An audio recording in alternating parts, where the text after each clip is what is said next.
Hi, this is Chris from Tyre Parts Plus, and today we have a 2021 LDV T60 Pro dual cab ute, stock reference number 5047. This shape runs from the 7th month 2017 through to the 8th month 2021. It has an SK8C 2.8 litre 4-cylinder turbo diesel engine backed by an automatic 4-drive transmission. 2.8 litre 4-cylinder turbo diesel engine. We have the left-hand headlight, left-hand fog light, left guard appears to have no damage, left power door mirror. Left front 17-inch factory alloy mag with a good tyre. Both left-hand doors appear to have no damage. We have a pair of factory side steps with all bolts and brackets. Left rear 17-inch factory alloy mag with a good tyre. Left-hand tail light, tidy rear bumper. Tailgate appears to have no damage. Right-hand tailgate light. Right rear 17-inch factory alloy mag with a good tyre.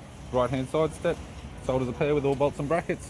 Right rear door appears to have no damage, and a right power door mirror. With the driver's side door trim, power window master switch, this vehicle is fitted with black cloth interior. Automatic type console, automatic gear shifter, heated controls, factory media player, touchscreen, interior mirror, courtesy lamp, sunglass holder type, left hand sun visor, right hand sun visor, instrument cluster, and a tidy 3-spoke vinyl steering wheel with cruise and audio buttons. I'm Chris from Tyre Parts Plus, and I'd like to thank you for watching this video.